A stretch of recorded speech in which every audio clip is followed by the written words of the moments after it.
Hello everyone, I hope you're enjoying Odoo experience so far. My name is Ahmed Khater. I'm a client solution developer here at Odoo Dubai, and I'll explain to you how to develop an app using the Odoo Framework. Don't worry, it's really simple. So first, this is the outline of today's talk. What we're going to do is basically create a simple app, start to finish, and I'll explain everything step by step. So if you have any questions, please leave them at the end. We're going to have around 10 minutes or so to answer all your questions.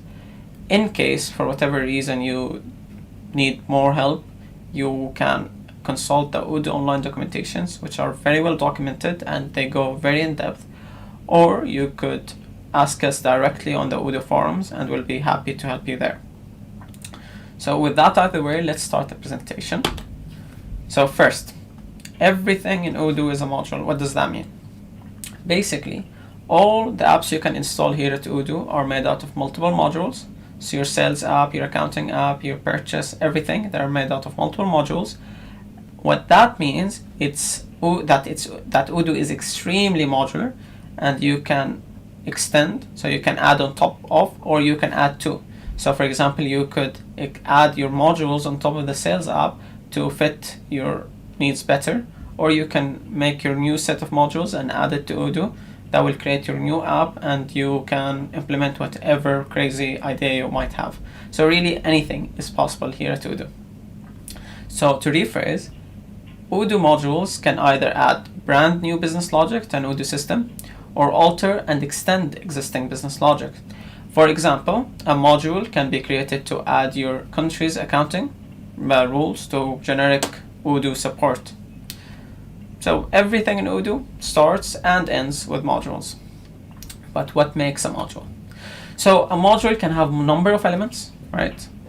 Multiple, but for now we're only going to be focused on these four. I have to mention that there's others that you can include, but since we don't have much time, I will not go into that much detail, but you can look them up yourself through the Odoo documentation. Also, a module does not have to contain all of these. It can contain some and not the others. So it's really modular in that sense as well. So first is your business object. The business objects are Python classes, right, that will describe your business logic as well as all the business data you'll be handling. Here in Odoo, we call these models, since in the backend, Odoo is just a big database. Second, you have your object views. This is the way to style and structure your business object, and this is what the user will see. This is the display element of the module. And then we have the data files. This is where we're going to store your static data, so your parameters, your configuration, so on. Finally, we have the static web data. This is where you're going to store your JavaScript, your CSS, your images, and so on. This is what will be handled by the client. Now, let's dive a little bit deeper into what makes a module. Before I get anywhere, let me explain the business need we're implementing today. Imagine we're a plant nursery shop and we have a lot of plants. We would like to keep track of the name of each plant and its price. Now, we want Odoo to do that for us. So we ask our developer to implement the solution. So the first thing we have to do is we have to declare the manifest file. The manifest files will hold information about your module. So as you can see here, we have the name, so plant nursery, we have the version, we have the category, and we have a summary of the module. Now, since it's Odoo and Odoo is extremely modular, we have the depends tag, which will tell the Odoo system what other modules this module needs. Since we don't really need any modules, we're just using the base tag. Now the base means that include the base module. The base module is a module that is the foundation of all other Odoo modules, and all modules need to depend on it one way or another. That's why we're putting it. Second, we have the data tag. In the data tag, we're going to import our CSV and the XML files. As you can see here, we're going to include our views, our security, and our action and menus in this case. I'll explain these later, but you just have to know all our CSV and XML are imported through the data tag. Now we imported our CSV, we imported our XML, what is the next file we have to import? And of course it's our Python files. As you can see here, we are following normal Python import. So we have our underscore init in the directory, and we also created a model folder, which we put another init file in it. Now, as you can see here, we are saying from dot import models. So we're importing the entire folder that is models, and we're going to put all our Python files in it. Now, this is the general structure, and this is what we recommend. You don't have to follow it, but I believe that it will make your code much cleaner and it will be much more organized. So now let's dive into the first component of a module, the business objects. So, as I said earlier, we call business objects model because Odoo is a big database at the end of the day. And in them, we're going to define two things, the business logic and the data that you'll be handling. We don't really have much business logic today, so we're not going to go into that detail. But again, you can look them up yourself on the Odoo documentation. So how to define a model? The first thing is to create a Python class, and we're naming it plant. It could be any name really. And we're saying that it should inherit from models.model. This is the base model for all our persistent models in Odoo. There are other types of model, but we're not going to be describing that in this talk. Each model now, after you make the inheritance, will have multiple attributes. The most important attribute is underscore name. This is the name of the module, and this is how Odoo will know which module is which. After that, as I said earlier, each plant will have a name and a price. Now, I already made my model, nursery.plant, and I need now to give it the fields. So I'm giving it a name and a price. Now notice the types. I'm saying fields.char and fields.float.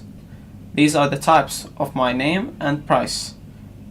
Now we have other types like relation, many to one, one to many, many to many, and we have other basic fields like booleans, HTML, and so on.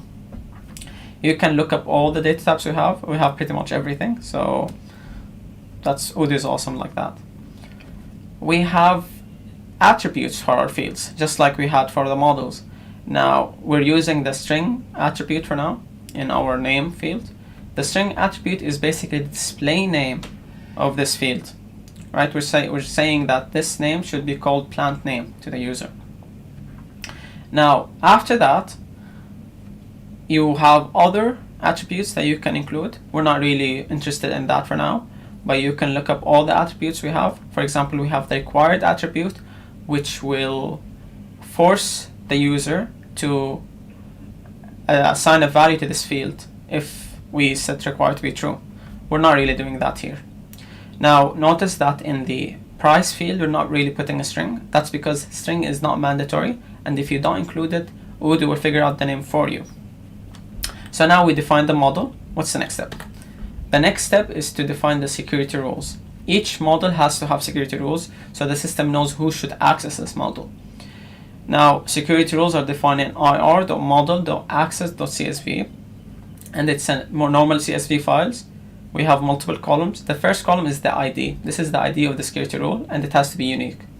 Then we have the name of the security rule, so we're calling it nursery, access_nursery.plant, and then we have the model ID. The model ID is the ID of the model that this security rule will be associated with. Now notice we have defined the name here, and this is how the system knows which model is which, as I said earlier. So we have it nursery.plant, but here we have it a little bit different. It's model_nursery_plant. So when you put it in your security rules, the model ID would be model_ first. This is always there, and then after that nursery_plant. So we're changing the dot to underscore. After that, we have our group ID column, which would be the groups that this security rule associated with. We're giving it base.group_user. These are all the internal users that we have in the system with the username and password.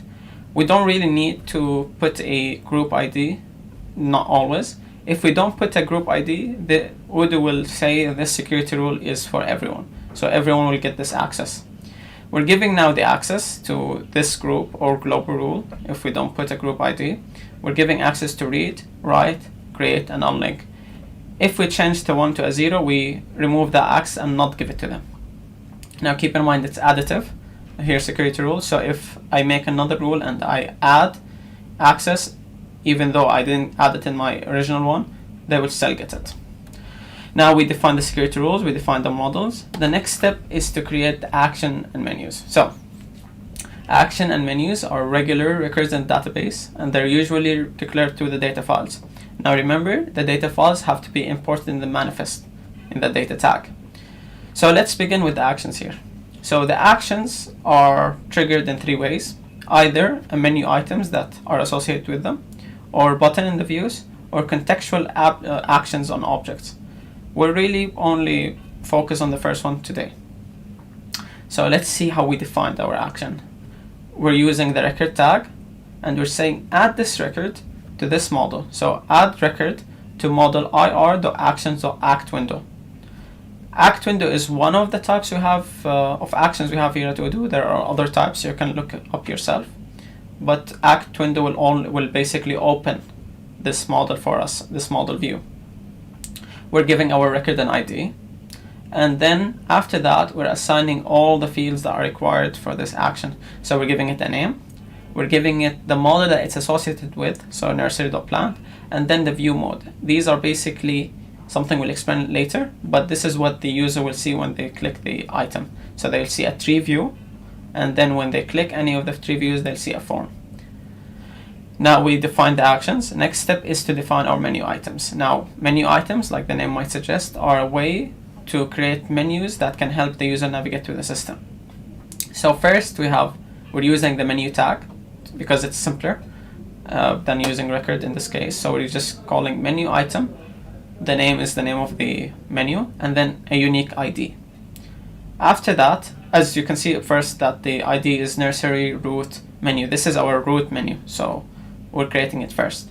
Now after that, we're creating a child menu of the first menu we created earlier, and it's called plant, ID of nursery plant menu. It's unique, and we're assigning the parent of this menu item. So the parent is our nursery root menu. We're passing it the ID of the parent, and then the action that it's associated with, and we're passing it the ID of the action as well. After that, we have the sequence. So if you have multiple menu, you can use the sequence to order them. Notice that it's sequentially defined. That is because in Odoo, data files are sequentially run. So the first you'll have to define your actions, then your root menus, and then your child menus. If one precedes the other, in this case, the file will not run. So it's really important that you define them sequentially as you'll use them. Next, we defined our action and menus. We already defined our security, and we defined our models. Now we have to define our views. This is how the data will look like to the user. So the first view we're going to define is the tree view.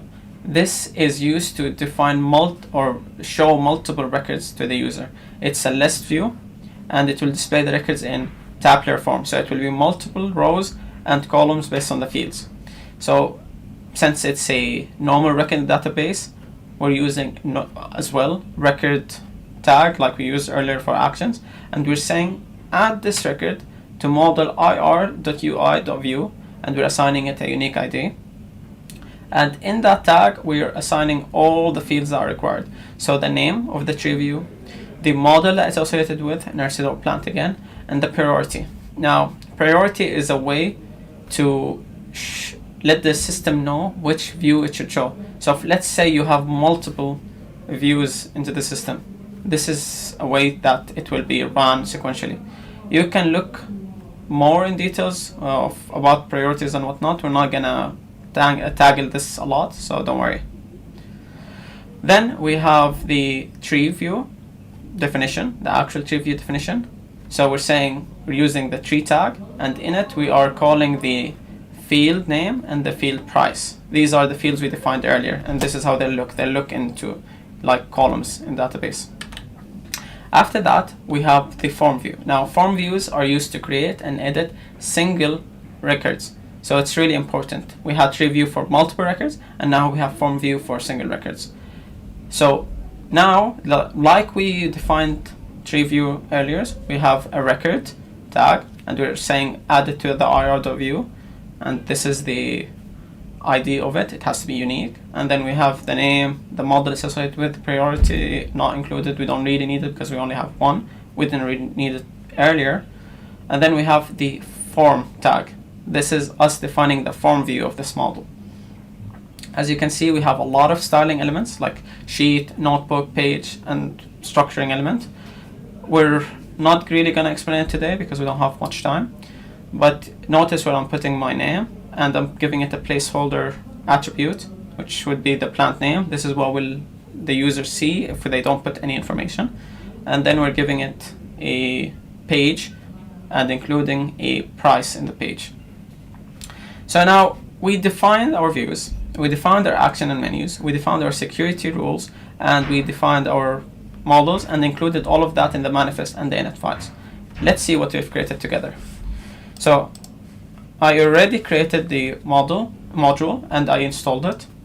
And let's see what we have. So first, this is the tree view, or rather list view. And as you can see, it's tabular, and we have columns and rows.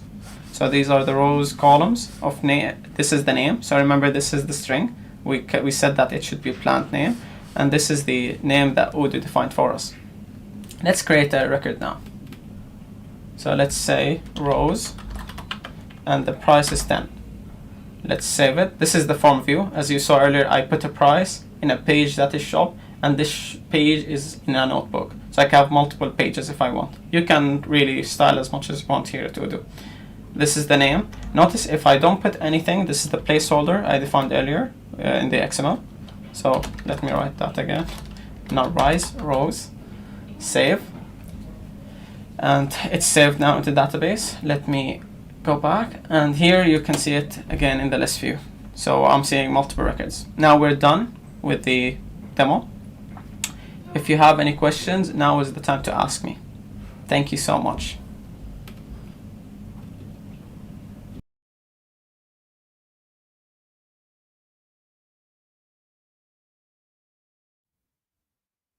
Hello, everyone.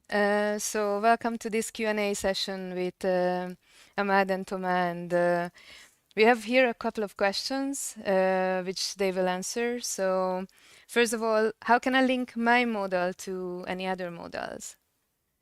Yeah, so I'll answer that. So in the video, I did not talk about all the different fields we have in Odoo. So some of the fields I did not include were the relation fields. So you have many to many, one to many, and many to one. And with these fields, you can have relations to other models in your system. So for example, our plant can have many different customers trying to buy it, or maybe our shop has many plants that it has. So this is a way you can create relations between the models. Okay, cool. Perfect. Thank you. And how can you add an image for a custom module in the main menu, in the principal menu? He has put images on source description / icon. Yeah, so like you said, we can just go to the XML that we defined the menu in, and we can give the path to the image there. So actually, you can find in the Odoo documentation how to do that, and it's pretty straightforward. I think you can figure that out. Sounds good. And would you help Muhammad Umar how to auto-populate many-to-many fields?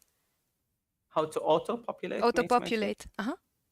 Yeah, so it depends. What do you want to auto-populate? So maybe you can have a compute function, which this is something I did not talk about in the video. So what you could do, you could make a compute function that will auto-populate based on what you want, right? You can look that up in the documentation, and you should be able to figure that out. But it's part of the business logic that I did not talk about. Do you want to add anything to that, Thomas? I would just also mention the magic numbers that you can use in the Python code to populate relation fields like one to many or many to many. So that's not really auto-populating, but that's how to populate through the code your relation fields. Okay, thank you. Guys, and how about using XML instead of CSV to create security roles? rules? Yeah, I'm sorry. so there is other ways you can create security in Odoo. So one of these other ways would be record rules. And similar to how we defined access security rules in the video, we can also make record rules on models. And then these models, they'll be defined in the XML files, and we can add certain conditions on these record rules and groups as well. So it will be a little bit more in depth and closer to the user. And the conditions you can add are, for example, an if statement to check maybe the group that the user's in, or a certain field in the form view or the model or whatever. So yes, you can. Okay, perfect. And how do we create pop-up windows? Would So there be a possibility for that?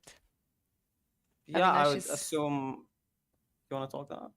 I would say that there are many ways to create pop-up windows. It's more what the pop-up is used for. Yeah. So if the pop-up is to warn the user or signal an error, or if the pop-up is more of a wizard where the user can interact with that wizard. So maybe that's the question.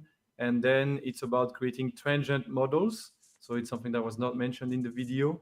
And transient models are basically temporary models where the user will be able to interact them through wizards, and these also are available in the documentation to look up.